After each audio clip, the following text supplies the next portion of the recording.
You're watching First Alert 7 News at 9 on the CW and live on YouTube with Lauren Munt and weather with Tom Tiefertiller. All summer in that 100-degree, I couldn't even cook here in my house. I couldn't do anything. As part of the Feel the Love program, Lennox has partnered with Mega Care Solutions Air Conditioning and Heating Services to bring air conditioning to the homes of several West Odessans. Coming up in just a few minutes, we'll hear more about one of their stories. Thanks for joining us for First Alert 7 News on the CW, and thanks to those of you joining us live on our YouTube. I'm Lauren Munt, and topping our news tonight, we're going to look across the nation as Hurricane Milton barrels towards the Florida coast. Mass evacuations have clogged highways as people prepared for a potentially historic storm to make landfall as early as tonight. Some communities, like those in and around the Tampa Bay area, were still reeling from the impacts of Hurricane Helene less than 2 weeks ago. I'm joined here now with Chief Meteorologist Tom Tiefertiller as we take a live look at an iCam in Florida. You can see that camera is shaking quite a bit. Tom, is that from the storm? What are the wind gusts looking like out there? Well, the storm is still about 400 or 500 miles away from the Florida Gulf Coast, but we are going to be looking at a little bit of breeze, and it is going to be on the increase here over the next 24 hours. As expected, landfall is coming up later tomorrow night into early Thursday. In fact, we'll take a look at it here. All quiet across West Texas at the present time. But again, we are looking at, Hurricane Milton still retaining that Category 5 strength. Let's take a look at it here and show you. Again, there is the massive storm across portions of the Yucatan Channel just off the coast of the Yucatan Peninsula. And you can see where it's going to take aim again on the west Gulf Coast of Florida. Between Tampa and Sarasota is the projected landfall as it's starting to make that northeasterly turn. Winds are still up around 160 miles an hour this evening, so it's still a Category 5 storm as it is well put together here, moving off to the north and northeast. Back towards West Texas, we saw a warmer day. Upper 80s to low 90s out there. 91 in Wink, 90 Pecos, Monahans, Fort Stockton, and down towards Presidio area too. Currently, as we look at our live iCam in Big Spring, quiet evening, nice temperatures, 74 in Big Spring, still hanging on to 80 at Midland Air Park, 78 in Odessa. But you get outside of town where it's 74 out at the Midland International Air and Spaceport as humidity levels are coming up a little bit, but still relatively dry for this time of night. So we're going to see temperatures drop back off into the lower 60s tonight under the clear skies and light winds. And it looks like 90s, well above normal temperatures, are going to be in our forecast over the next few days. But it's going to be short-lived. We'll talk more about what's going to change our weather coming up here in just a few minutes. Thank you, Tom. We're continuing to track Milton. It's already projected to be at least $1 billion disaster. This is according to an NOAA official who confirmed both Helene and Milton's impacts will cost, quote, a multiple of tens of billions of dollars each. Lee Waldman is in Tampa, Florida, ahead of the hurricane's arrival. Good God. Storm chasers from the National Oceanic and Atmospheric Administration on a, quote, bumpy ride flying inside Hurricane Milton as it tracks toward Florida. The storm is expected to double in size before slamming into the Sunshine State late Wednesday, just 2 weeks since Hurricane Helene hit. Well, my mom just lost everything in the Helene storm. Don't want to do it again or potentially have anything bad happen. The back-to-back storms left little time to clean up. Piles of debris still not picked up from Helene could be tossed around by Milton's winds and water, causing new hazards. There's still a lot of debris out there. So it is a concern, and we're running out of time with that, which is another reason why the best thing that we can advise for people at this time is those are the areas that are required to evacuate, so please do so. Officials are pleading for people to leave, evacuate the area, warning that they risk being killed if they stay. This is not survivable.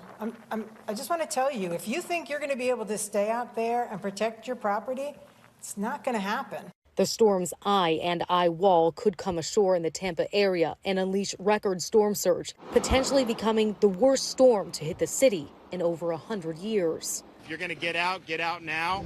NOAA officials warning that the destruction from Hurricane Milton is already roughly projected to cost, quote, multiple tens of billions of dollars. In Tampa, Florida, I'm Lee Waldman. Turning now to our local news, we're tracking crime. The Odessa American says that some girls reported that 2 men raped them. The OA says the girls left school with 2 unknown men on September 25th, and they went to a home where they started to drink alcohol. Now, those men were later identified as Jacob Espinoza and Adrian Rodriguez. Espinoza is accused of following one of the girls into a bathroom and sexually assaulting her. The other girl accused Rodriguez of trying to force himself on her, but says that she fought him off. The girl says she blacked out from the alcohol, and a medical exam later confirmed that she had suffered trauma. Rodriguez was released from the Ector County Jail Sunday after posting a $35,000 bond. Espinoza was still in custody as of Monday night. His bond was also at $35,000. Continuing to track crime, Hobbs police are asking for help in finding a murder suspect that's on the run. They're looking for 21-year-old Alexis Saenz. She's currently charged with homicide by vehicle for the death of a 19-year-old nearly a year ago. Saenz was released from jail earlier this year under GPS monitoring. However, she failed to show up for a hearing on October 4th and removed her GPS tracker. She's described as a 5'3" woman and weighs about 118 pounds. Anyone with information is asked to contact Hobbs Police or Lee County Crime Stoppers at 575-393-8005. Turning now to a developing story out of Midland, the city's Parks and Recreation Department is advising residents to be aware that the city is currently mitigating an ongoing blue-green algae bloom in the lake at Wadley Barren Park. Blue-green algae can produce toxins that are harmful to both humans and animals. So to be safe, officials are urging residents to avoid contact with the water in the affected areas.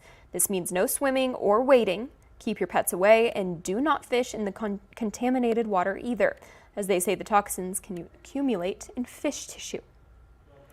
Also in Midland, a woman is dead after being hit by a car last night. That's according to the Texas Department of Public Safety.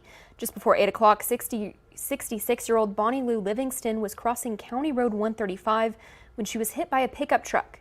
No additional information has been released at this time.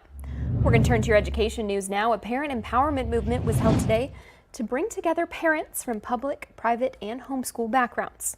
Former educators, current superintendents, and organizers all were there, and the focus of the movement was to give parents greater control over their children's education by stressing 4 main areas. Those are transparency, quality, respect, and choice. Currently, only 50% of students in the U.S. are reading at a grade level, and just 40% of them are meeting math standards. Events like this aim to bring parents and school leaders together to tackle these challenges. Senator Sparks referred to school choice as the key element of the movement to give parents more educational control. It's a matter of what do we believe are going to be things that will move education in the right direction for all children. Every parent knows what's best for their child. They know what sort of education would best reflect their values of their family, and we should embrace that and allow for the parent to be empowered to make those decisions for their child instead of a one-size-fits-all traditional public school system. Senator Sparks emphasized that real change will begin with voting, but it must be in line with representative government. During the last election cycle, only 16,000 votes were cast in a community of 160,000. That's only representing about 10% of the population. To make change, you need a coalition of the willing, right? All this is leading towards next session. And so the governor's very passionate about it, Lieutenant Governor's very passionate about it. There's lots of state reps and state senators who are very passionate about fixing education and looking at educational choice as a way towards moving that ball down the road. The 89th legislature of Texas begins in January of 2025, and lawmakers, including Senator Sparks, will be voting on bills related to school choice in Texas. And today, Sibley Nature Center hosted their 2nd annual Forensic Day. It's a day that wants to provide Midland ISD high school students insight into real-life crime scene investigation, while also serving as a creative version of a career day. Law enforcement led over 300 students around a fake crime scene, and it was their mission to collect information and evidence. Students were tasked with taking pictures of the various crime scenes, while law enforcement personnel spoke to them about the different steps that they need to take when arriving at a crime scene. Students were also taught how to collect evidence and talk to witnesses. Well, we have some great involvement from the students. Students have come with some great questions about evidence, how evidence is collected, how to photograph a crime scene, evidence that might be at the scene. Once the students had thoroughly investigated all of their scenes, they took all of their knowledge back to the classroom to officially solve the crime. I've always wanted to make sure that my students felt like they were in real life situations and not just in a classroom. They feel like they're actual investigators. In fact, the paperwork that they have to turn in at the end of this week, they actually sign as the detective on who they want to formally arrest. MISD says they hope to continue doing this event and possibly expand into doing it twice a year. The I-20 Nature Preserve is back open after closing for over a week. You'll remember the preserve was closed after a, quote, challenge in the area. Now, there still has not been any clarification as to what exactly that challenge was, but according to a post on Facebook, employees were working to address any potential impacts to the preserve. Again, the preserve is now back open. 2 companies spent the day installing heating and cooling systems in West Texas homes, all for free. Over the past 15 years, Lennox and its suppliers have installed over 2,300 free heating and cooling systems to members of the community. Miss Mary Ellis Henson has lived in her home since 1999, which is one of the reasons why she was a great candidate for the Lennox Feel the Love program. A substitute teacher in Odessa who also plays piano for her church, Miss Mary was nominated by her neighbors who knew that she needed the new HVAC system after she was without air conditioning all summer. About 2 weeks ago, I got the news. Miss Mary, you got it. I said, what? I said, when? I'm going to have some air. We just want to make that aware. You know, there's lots of people that need help like Miss Mary, you know. And as a community, we just want to stick together and be a help. Miss Mary says she's excited to get back in her kitchen with air conditioning and cook cornbread and baked beans. Today, Hispanic Heritage of Odessa held Latina Talks, and our Telemundo 20 reporter Melissa Brandy was MC for the event, which highlights and recognizes Latinas from the Permian Basin for their dedication and hard work in the community. Each of the 9 women received recognition and shared words of encouragement for others. Coming up, a manhunt continues for a suspect who shot a police chief in Memphis. What the mayor is saying about the alleged shooter, up next.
The manhunt for Seth Altman continues into its 5th day. You'll remember he's accused of shooting Memphis Police Chief Rex Plant.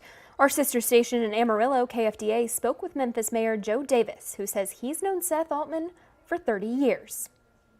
Did he grow up there in Memphis? You know, what did he go to school there? You know, just background on who this person is on a personal level.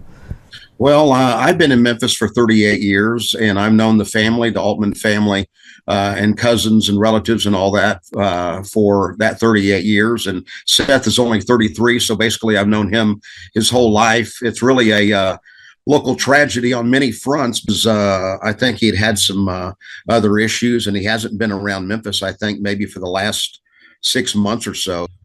I don't know where he's been or whatever, but may have had a girlfriend somewhere or whatever. But I know he was back in town. Like I said, I saw him walk by, and I hadn't seen him in a while.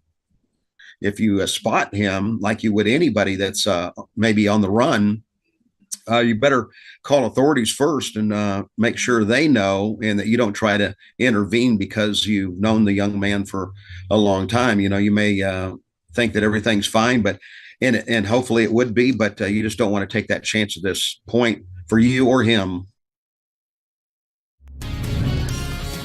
Well, First Alert 7 weather update. We are going to be looking at plenty of heat coming up in our forecast as the 90s return. How long will they last? Well, we'll talk about that coming up next.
Now, from the First Alert 7 Weather Center, here's Chief Meteorologist Tom Tiefertiller.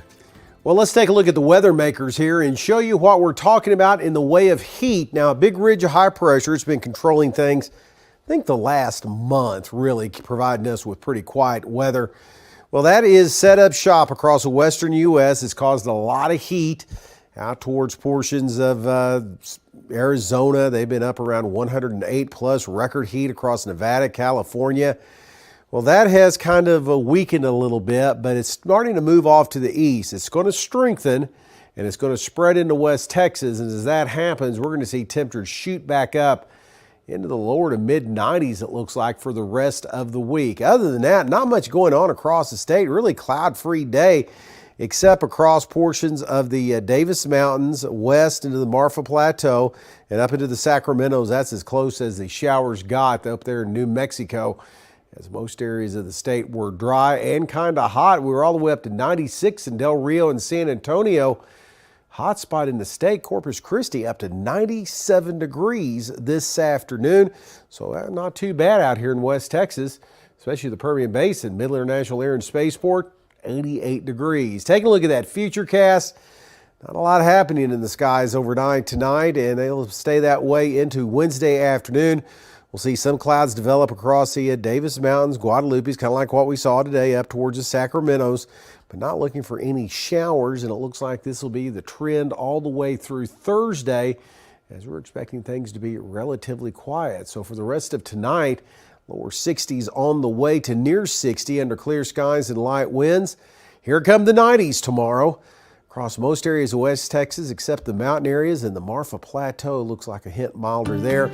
But overall, we're going to see these temperatures start to elevate into the mid-90s by the end of the week.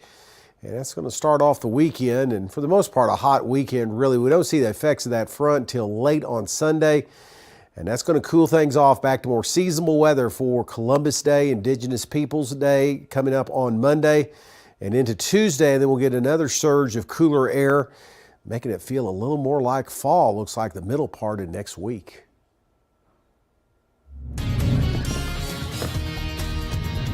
Still ahead here on First Alert News at 9, from tennis to football. We're checking in on our teams in the Tall City as we talk about your local sports. Again, that's next here on First Alert 7 News at 9.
Let's talk your local sports now, starting with tennis.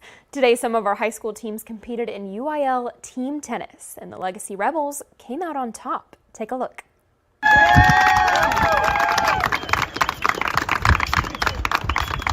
That's the by-district trophy that the Rebels won after they played hard against El Paso Eastwood, with Legacy winning 16 out of 19 matches. But the Rebels still have work to do. They'll be traveling to Abilene on Thursday to play against Eaton High School. Midland High also played in the by-district round, but unfortunately for the Bulldogs, they were eliminated by Coronado, marking the end of their team tennis season. Sticking with Midland High, let's talk some football. The Bulldogs were the only 6A team in the area to play last week, and they beat a team from South Florida. That means the Bulldogs do not have the extra rest like the other teams in their district, but head coach Thad Fortune is excited for the difficult schedule ahead, starting on the road. We're ready to go. It's always fun. We've had a good non-district season, but I think even without saying it, everything changes a little bit when you get into district play. This is what it's all about. It doesn't matter if you're 5-0, 0-5, or anything in the middle right now. Everybody's 0-0 and trying to get 1-0 this week. So I think it's very exciting, and we got a great challenge and a great matchup Friday at Friendship. The Bulldogs start their district schedule against the Friendship Tigers. Across town, the Rebels will be back in action when they face the San Angelo Central Bobcats for their homecoming game. Legacy is looking to make it 7 straight district championships, and head coach Clint Hartman knows in order to do that they will need to take it week by week, and for the Rebels, they'll need to bring their best Friday night. I'm real excited. I mean, we've been off for a week and had some chances to get healthy and also get work on things. And so, from when we tell them from here on out, it's a 1-0 season for us. We always want to talk about, we have a 1-0 on the back of our shirts. And just that's the mentality, the next process, and that's part of it. So, you can't be undefeated unless you're 1-0 in district. So our whole goal is to come away with the win Friday night versus San Angelo. Kickoff between Legacy and San Angelo will be at 7 o'clock. Again, that's at home. Be sure to tune in to First Alert 7 News at 10. Our sports reporter Jensen Young has Legacy's volleyball match that's up against Odessa Permian, plus even more local sports that's coming up at 10. Still ahead, we're going to take another look at your First Alert weather forecast. Again, coming up after the break.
Well, before we go, we want to check that forecast once again and show you it's going to be a return to summer.